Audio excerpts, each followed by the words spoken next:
할렐루야. 같이 한번 해볼까요? 숨을 쉴 수 있게 됨을 보았을 때. 예, 오늘은 이러한 제목을 가지고 출애굽기 10번째 시간을 갖도록 하겠습니다. 이렇게 성경을 풀다 보면 뭐 사자성어 혹은 내지는 속담 이런 것과 굉장히 이렇게 오버랩되는 경우들이 많이 있습니다. 그 이유는 뭐냐면 결국 성경의 이야기가 사람 사는 이야기이고, 특별히 사람 사는 가운데 특별히 세상 것과 차별이 있다고 한다면 사람 사는 이야기 가운데 하나님께서 어떻게 하셨다, 하나님께서 하나님과 인간과의 우리와의 관계가 어떠하더라, 이것만 다를 뿐이지 사실 여기에 살아가는 모든 사람들의 양태라든지 사람들의 마음이라든지 이런 내면 심리 이런 것들을 보면 우리가 세상 사는 원리와 크게 다르지 않아요. 그래서 그러다 보니까 뭐 어떤 사자성어라든지 뭐 아니면 뭐 우리말의 속담이라든지 이런 것들과 굉장히 맞물리는 그러한 경우들이 많이 있는 것을 보게 됩니다. 눈치를 채신 분들이 있는지 모르겠는데 숨을 쉴 수 있게 됨을 보았을 때에 여전히 바로의 마음이 완강하고 강팍해졌더라. 이거를 속담으로 하면 뭐가 될까요? 속담으로 하면 화장실 들어갈 때 다르고 나올 때 다르다.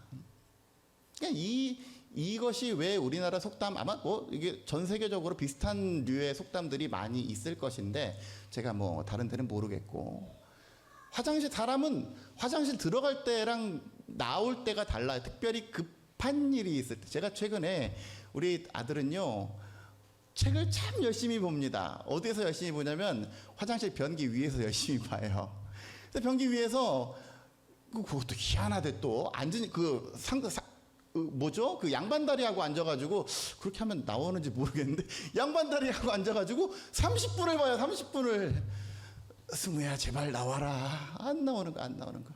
어떻게 해요? 막 속은 막 죽겠는데, 그래가지고 안 되겠다 싶어가지고 저희 그 아파트에서 한 500m 정도 떨어진 곳에 쿠팡 건물이 있어요. 쿠팡 큰 건물이 있어가지고 거기로 자전거 타고 부랴부랴 가는데, 이게 이 자전거를 막 타니까 어떻게 됩니까? 가뜩이나 급한데 막 환장하겠어요. 그래가지고 거의 일보 직전까지 가서, 아침부터 더러운 얘기해서 참 죄송합니다만, 그러니까 그때 심정은 제발, 신호도 또 되게 길어요. 길 하나 건너야 되는데 신호도 무지하게 길어요.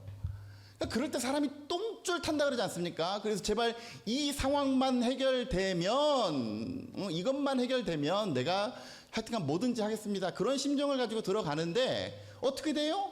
들어갔다가 나올 때는 그렇게 릴렉스, 평안하고 아쉬울 것 없고, 아까 전에 내가 무언가 공약을 했다면 뭐 다 잊어버리고, 이것이 사람 마음이 아닌가 싶습니다. 지난번에 우리가 바로 왜 하나님께서 잔인하게 애굽 왕 바로에게 10가지 재앙이나 내렸는가, 그냥 한두 가지 벌 주고 또 충분히 그 어떤 기적과 이적으로 하나님의 존재감을 드러낼 수 있을 것인데, 그럼에도 불구하고 왜 10가지씩이나 재앙을 내렸는가에 대해서 하나님의 관점, 하나님의 계획의 관점에서는 뭐라 그랬어요? 하나님 되심을 온전히 드러내기 위해서. 기억나시죠? 만나도 어쩔 수 없고, 지난주에 그 얘기 했으니까. 근데 오늘 다시 한번 생각을 해보면, 바로의 입장에서, 하나님께서 바로랑 지금 싸우는 과정에서 이 10번씩이나 줄다리기를 했다라고 하는 건 오늘 지금 뭐 본문에서도 나옵니다만은, 그러나 바로의 마음이 다시금 완악하여졌더라, 완강하여졌더라. 이것이 매번 이 재앙이 물러났을 때 바로의 마음의 패턴이 항상 그겁니다. 그때 그 재앙을 겪었을 때, 어려움을 겪었을 때는 제발 좀 이것만 좀 치워주면 뭐든지 하겠다, 너희들 다 보내주겠다, 가 예배하러 가 했는데, 막상 이것이 다 해결되고 났을 때에 그러나 바로의 마음이 완강하여졌더라 라고 하는 게 오늘 본문의 말씀의 중심입니다. 여러분, 우리 신앙생활은 항상 진일보하고 항상 더 나은 신앙, 어제보다는 더 뜨거운 신앙, 어제보다는 더 뜨거운 믿음을 가지고 하나님께 나아가야 될 것인데, 왜 우리는 뭐 시간이 지나고 혹은 뭐 모태부터 지금까지 신앙생활을 했다라는 건 굉장히 많은 신앙적인 내공이 쌓였을 것인데 그럼에도 불구하고 여전히 그냥 그 자리에 있고요. 여전히 마른 집사고 마른 권사인데 나의 삶 가운데 신앙의 고백이 하나도. 제가 주중에 깜짝 놀란 게 새로 드럼 교실을 하려고 지난주 목요일에 어떤 한 분이 여자분이 오셨어요. 누군가의 소개를 받고 오셨대. 참 신기하죠. 누군가의 소개를 받고 오셨는데 뭐 이렇게 여쭤봤더니 어느 교회 집사님이래요. 집사님. 그래서 그러신가 보다 하면서 이제 박자를 소개하면서 제가 우리 김영환 씨한테도 얘기했지만 제가 세상 유행가를 잘 알면 그거 가지고 불러주겠는데 그거 안 되니까 그냥 그 어두운 밤에 했죠. 그런 식으로 당연히 이제 집사님이니까 찬송가 잘 아시죠? 우리 강양 성도님한테 했던 것처럼 찬송가 잘 아시죠? 아시는 찬송가 하나 있으면 제일 좋아하는 찬송이 뭔지 알려주세요. 그럼 제가 드럼으로 박자를 한번 맞춰줘 볼 테니까 얼마나 이게 잘 되는지 한번 보세요 했는데 사실 집사씩이나 됐고 그리고 뭐 얘기를 나눠보니까 신앙생활을 오래 했고 그 가족이 다 그 같은 교회 다니기 때문에 이렇게 신앙의 이력을 얘기했음에도 불구하고 신앙을 한번 자기가 가장 좋아하는 찬송 얘기해 보세요 그랬더니 말을 못해요. 그래서 제가 그랬어요. 뭐 하던 대로 구주의 십자가 보혈로 아시죠? 난 당연히 알 줄 알고 아시죠? 금시초문인데요. 여러분 이건 좀 문제가 있는 거 아닙니까?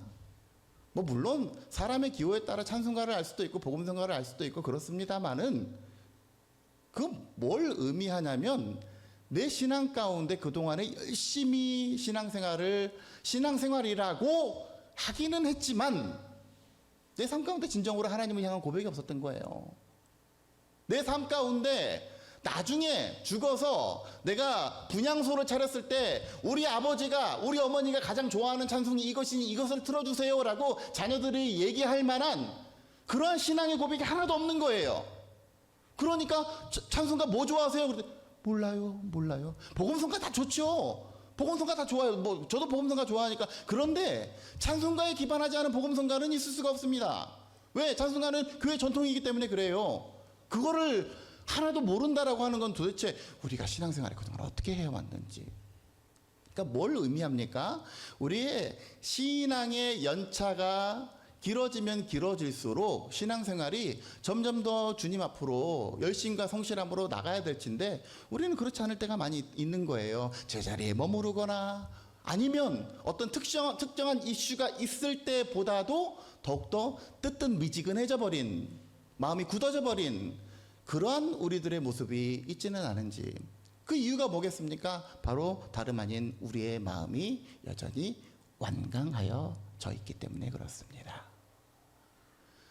우리 10가지 재앙의 사건을 다룰 때에 이 바로는 우리로 하여금 예배의 자리로 못 나가게 하는 사탄의 어떤 그러한 세력과 오버랩 된다고 말씀드렸는데 동시에 이 바로 하나님과 바로와의 관계가 오늘날 하나님 앞에서 여전히 조금 더 앞으로 나아가지 못하는 그 줄다리기 하고 있는 우리들의 신앙의 모습과 다르지 않다라는 것을 우리는 기억해야 됩니다. 오늘 출애굽기를 보면서 10가지의 재앙 가운데 바로의 심경이 어떻게 변하면서 결국은 줄다리기 하는 그 바로를 굴복시키시기까지 하나님께서 어떻게 역사하는지 오늘 본문의 말씀을 통해서 함께 은혜를 나누도록 하겠습니다. 8장 1절 한번 보시죠. 여호와께서 모세에게 이르시되 너는 바로에게 가서 그에게 이르기를 여호와의 말씀에 내 백성을 보내라 그들이 나를 섬길 것이라. 지금 큰 이슈가 뭡니까? 이스라엘 백성들을 사흘길쯤 3일 정도 걸어갈 수 있는 거리. 그러니까 뭐 얼마나 되겠습니까? 한 뭐 40-50km 정도 되겠죠. 뭐 느린 걸음으로 이 대군이 행보를 한다면. 그러니까 그 정도 거리에 가서 하나님을 향해 예배하도록 해 주십시오라고 하는 게 그게 가장 큰 이슈잖아요. 근데 그거를 지금 자꾸 거부하는 상황이죠. 제 성경책의 메인 타이틀 보면 8장에 둘째 재앙, 개구리가 올라오다 이렇게 써져 있어요. 그 말은 뭔 의미예요? 첫 번째 재앙이 있었다는 얘기죠. 7장 지난주에 우리가 7장 1절부터 13절까지 했는데 14절부터 25절까지는 첫 번째 재앙이에요. 첫 번째 재앙. 물이 나일강에 이 애굽 온 물이 피로 바뀌는 그러한 현상이 되니까 이제 막 악취가 나고 뭐 이렇게 난리를 친 거죠. 그래서 이 뭐 식수를 구하려고 전전긍긍하다가 그리고 22절 보세요. 7장 22절. 애굽의 요술사들도 자기들의 요술로 그와 같이 행했다. 그래서 바로의 마음이 완악하여져서 그들의 말을 듣지 아니하였다. 뭐라 그랬습니까? 어이 뭐 이거 다 흉내낼 수 있는 거지. 이게 무슨 하나님의 기적이라고? 이건 우리도 흉내낼 수 있는 거야.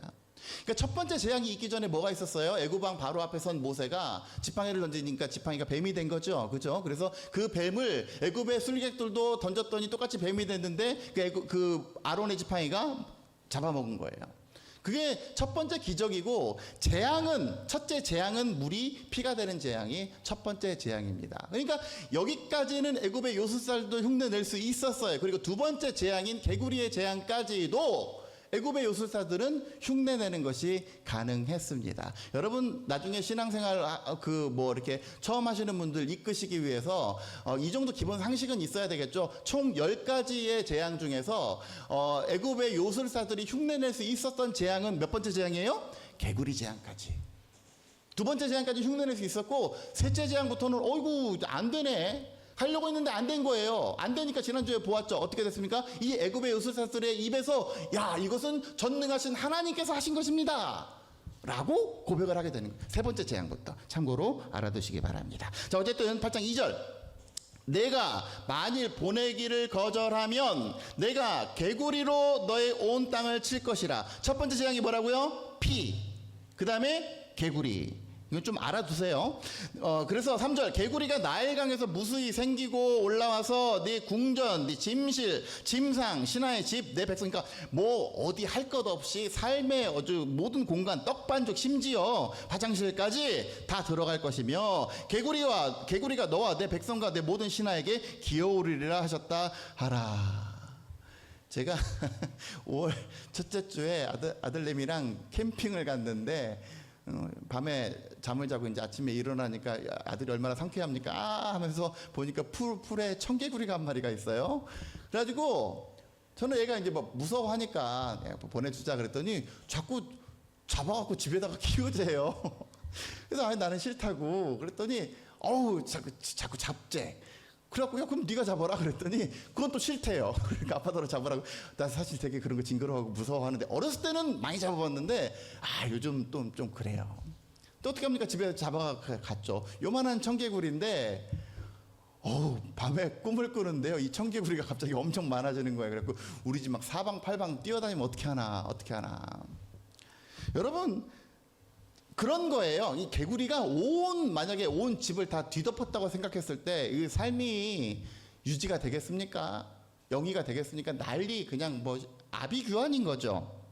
그래서 그렇게 할 것이다. 6절. 아론이 애굽 물들 위에 그의 손을 내밀매 개구리가 올라와서 애굽 땅에 덮이니.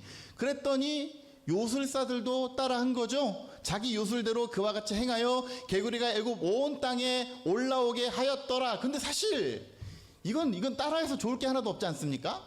그죠? 그래서 아까 전에 피 재앙까지만 해도 바로가 오케이 우리도 따라할 수 있네 하면서 마음이 완강해졌는데, 이거 사실 흉내낼 필요가 없는 상황인 건데 엎친 데 덮친 격이 된 거예요. 8절. 바로가 모세와 아론을 불러 이르되 여호와께 구하여 나와 내 백성에게서 개구리를 떠나게 하라. 내가 이 백성을 보내리니 그들이 여호와께 제사를 드릴 것이라. 여러분 출애굽기 5장에서 바로 앞에 선 모세와 아론이 나는 여호와께서 보낸 자이고 이 백성 이스라엘은 여호와께 제사를 드려야 합니다 라고 했을 때 애굽 왕 바로의 반응이 뭐였습니까? 애굽 왕 바로는 여호와가 누구이건데 그랬어요. 한번 찾아보세요. 5장 출애굽기 5장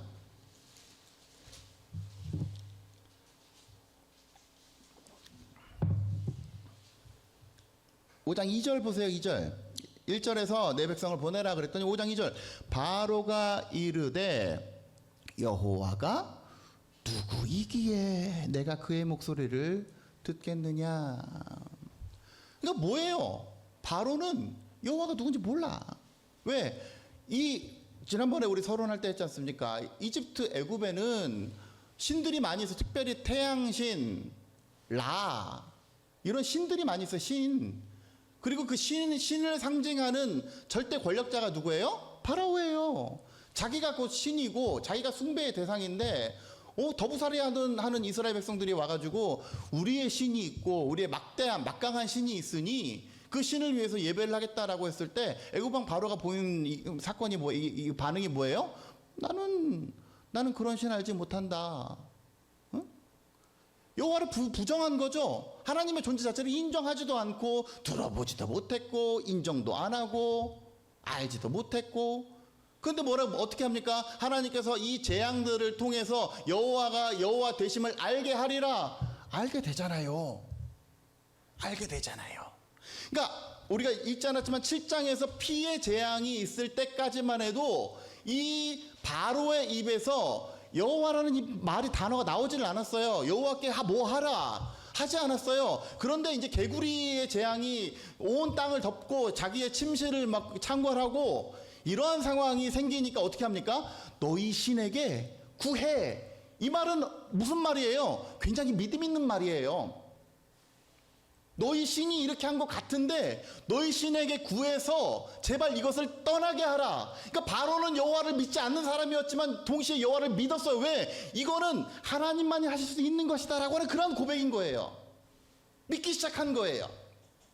그러니까 여러분 그렇습니다. 신앙이라고 하는 것은 결국 때때로 하나님께서 이러한 일들, 때때로 사람의 막대기와 인생의 채찍을 쳐서라도 우리로 하여금 하나님의 존재를 알게 하는 것, 하나님의 존재를 믿게 하는 것, 이것이 하나님의 이끄시는 방식인 줄로 믿습니다. 그래서 그런 완강한 바로마저도 이제 차츰차츰 하나님을 인정하기 시작하는 거예요. 다시 한번 보세요. 8절 바로가 모세와 아론을 불러 이르되 여호와께 구하여 나와 내 백성에게서 개구리를 떠나게 하라.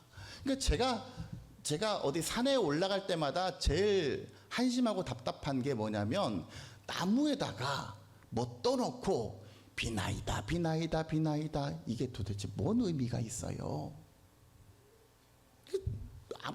대상이 나무인데 뭐 불상에다가 뭐 이렇게 그게 뭔 의미가 있어요? 그런데 이 생각을 다른 사람들이 기도하는 크리스찬을 보면 똑같이 생각합니다.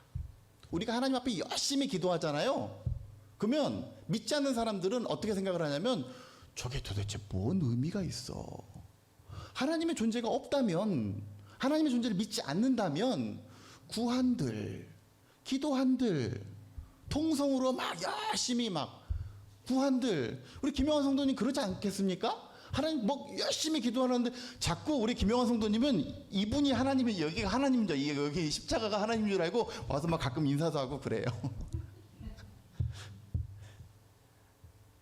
하나님의 존재는 보이지 않는 분인데 우리가 보이지 않는 대상에다가 열심히 기도를 하면 세상 사람들이 그렇게 불쌍하게 봐요. 도대체 이게 뭔 의미가 있어?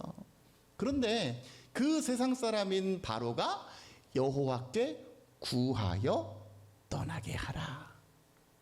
분명한 믿음이 있는 거예요. 하나님을 인정하기 시작한 거예요.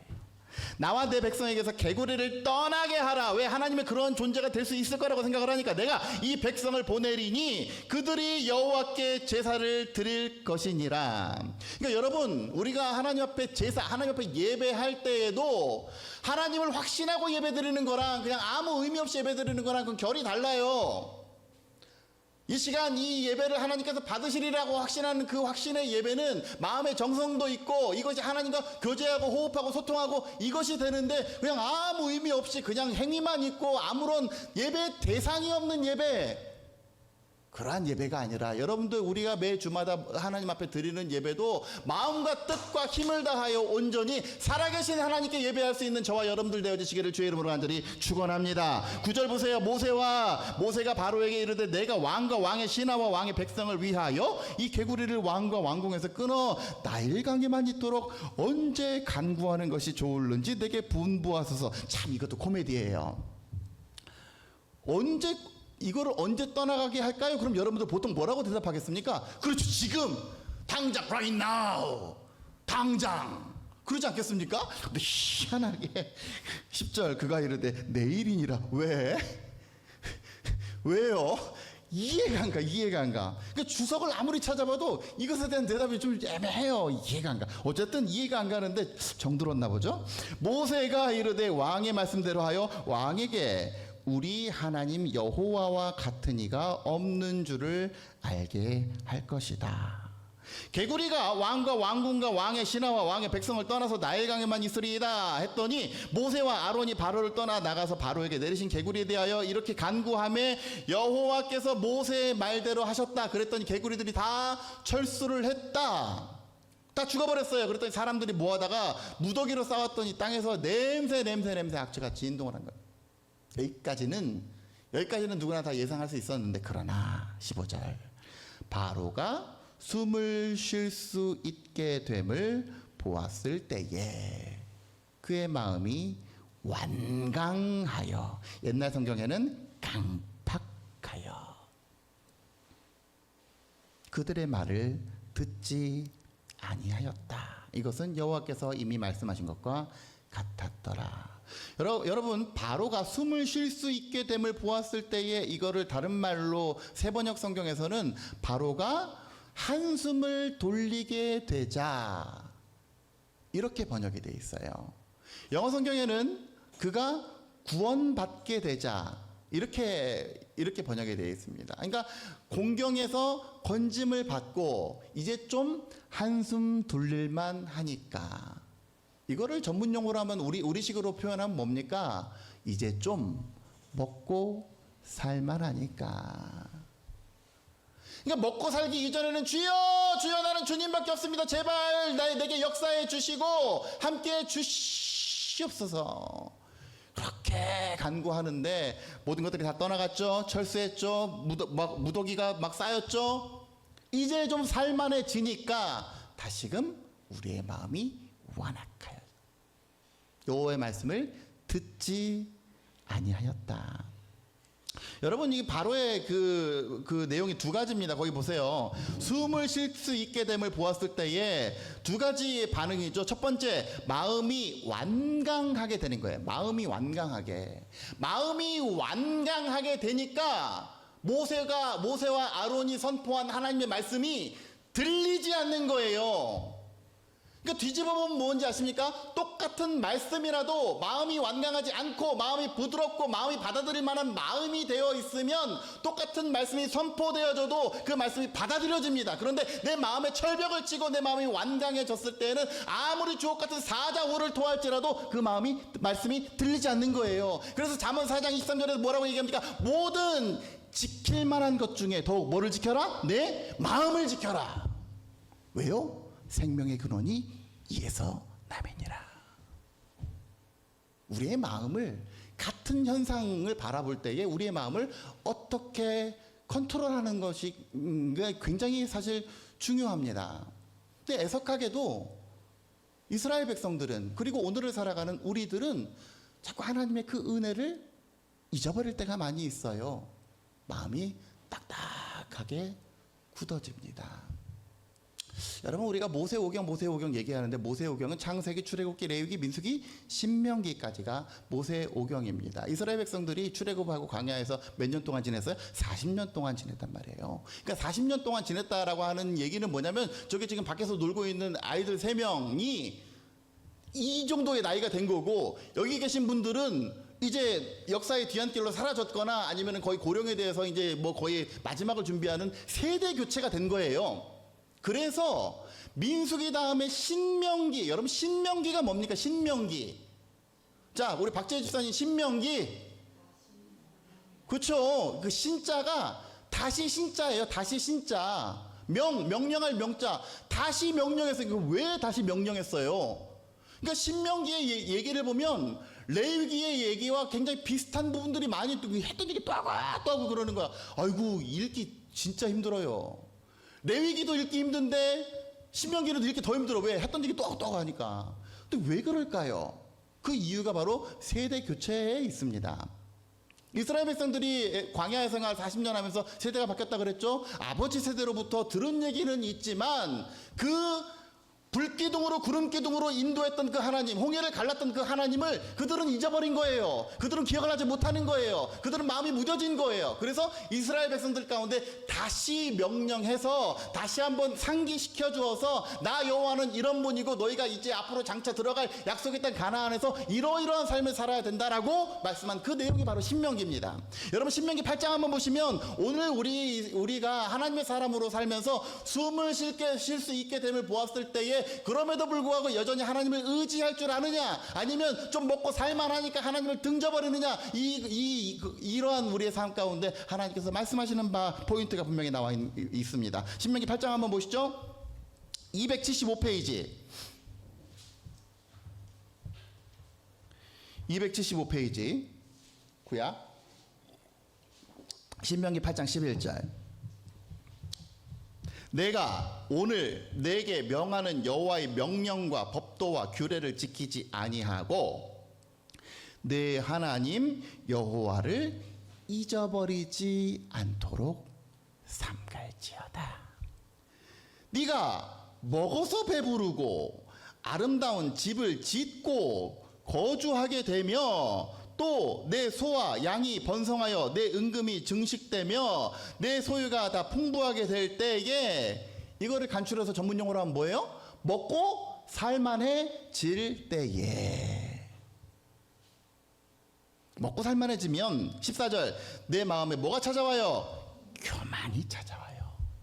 바로랑 아까 똑같죠? 아까 전에 뭐라 그랬습니까? 마음이 완악하여져서 내 하나님 여호와를 뭐할까 잊어버릴까, 뭐할까 염려하노라. 잊어버릴까 염려하노라. 이게 사람이 그래요. 사람이.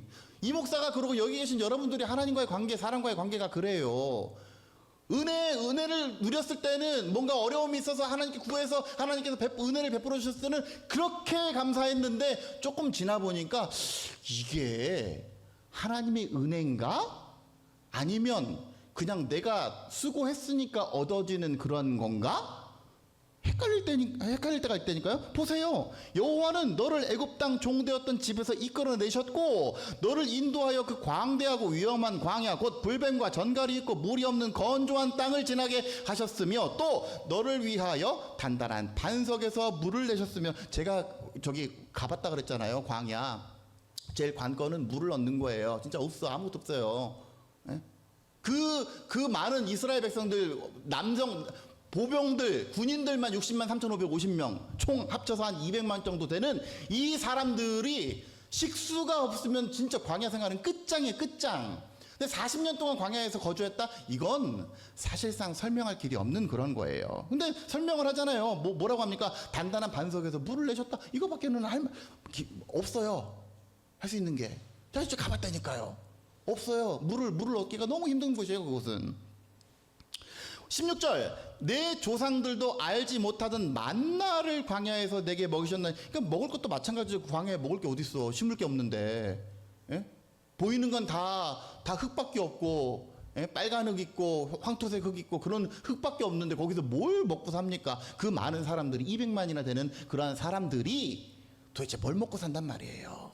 그런데 하나님께서는 날마다 만나로 먹여주시고, 메추라기로 갑자기 잘 날던 메추라기 때가 갑자기 막 떨어져가지고 먹여주시고 그랬는데, 이는 다 너를 낮추시며 너를 시험하셔서 마침내 너에게 복을 주려 하시는 모든 계획이었다 라고 하나님께서 그걸 계획하시고 그 판을 짜셨는데, 근데 문제는 뭐냐면 17절 그러나 네가 마음에 이르기를 내 능력과 내 손의 힘으로 내가 이 재물을 얻었다. 뭐예요? 처음에는 모든 것이 은혜 한없는 은혜 하죠. 그런데 시간이 지나놓고 보면 그 다음날 만나가 떨어지는 건 굉장히 당연한 일이고, 물이 그 다음날 마실 물이 있는 건 이건 어떻게 보면 굉장히 당연한 거고, 어떻게 보면 우리가 수고해가지고 물 길러 와서 된 거고, 내가 얻어서 된 것이다. 여러분, 오늘 주일날에도 그렇죠. 우리가 식사를 하지만 식사가 당연한 겁니까? 당연한 게 아니에요. 누군가가 수고를 하니까, 준비를 하니까. 예? 어떤 목사님이 그렇게 물어봐요. 목사님, 교회에서는 밥이 나와요? 아니요, 밥은 안 나와요. 밥이 나오는 게 아니라 밥을 준비를 하는 거지. 밥이 나오는 건 그냥 우리가 아무런 수고를 안 했는데도 누군가가 준비를 해. 이게 밥이 나오는 거지. 나오는 게 아니잖아요. 그죠? 준비를 하는 거지. 누군가가 수고를 해서, 누군가들이. 우리는 당연한 걸로 여길 때가 굉장히 많이 있습니다. 마치 내가 당연히 누려야 될 권리인 양, 당연히 준비가 되어 있는 양. 아니에요. 하나님과의 관계도 마찬가지입니다. 우리가 하나님과의 관계를 생각했을 때 여전히 하나님 앞에 줄다리기 하고 있는 이유는 뭐냐면, 우리가 급할 때는 주여 주여 주여 도와주시옵소서. 하지만 이것이 다 끝나갔을 때, 그때 그게 진짜 과연 주님의 도우심이었겠는가? 우연 아니었나? 낫을 때가 되니까 나은 것 아닌가? 운때가 좋아서 내가 돈을 벌게 된 것 아닌가? 이렇게 치부해버릴 때가 얼마나 많이 있습니까? 그러니까 하나님 앞에 못 나가죠. 그러니까 하나님께서 우리를 그렇게 사람 막대기와 인생 채찍으로 때때로 고난 가운데 우리를 건져주시면서 하나님의 존재감을 드러내시고 너는 내 것이라 말씀하심에도 불구하고 우리가 하나님 앞에 온전히 나아가지 못하는 것은 바로 내 마음 때문에 그렇습니다. 숨을 쉴 수 있게 됨을 보았을 때에 먹고 살만해지면 우리는 하나님 앞에 기도하지 않아요. 하나님 앞에 전적으로 매달리지 않습니다. 왜? 괜찮거든. 숨을 쉴 수 있거든. 지금 우리 집에 개구리 더 이상 없거든. 가장 제일 좋은 건 개구리가 없어도 여전히 하나님을 예배하고 여전한 마음으로 하나님께 나아가는 것, 이것이 가장 좋은 것입니다. 그러나 애석하게도 사람의 마음은 강박하고 교만하여서 잊어버릴 때가 너무나 많이 있어요. 때때로 우리 식탁의 밥상에 개구리를 얹혀서라도 우리로 하여금 다시금 하나님을 예배하는 자로 삼고자 하시는 그 하나님의 음성에 귀를 기울이시는 여러분들 되시길 바랍니다. 하나님이 우리를 싫어해서 우리를 징계하고자 그것이 아니라 너는 내 것이라, 너는 내 것이라 말씀하시는 그 하나님의 부르심에, 주님 내가 여기 있사오니 나를 써주시옵소서. 주님 내가 여기 있사오니 나를 온전한 하나님의 예배자로 세워주시옵소서. 그 부르심에 온전히 마음 다해 응답할 수 있는 저와 여러분들 삶이 되시기를 주의 이름으로 간절히 축원합니다.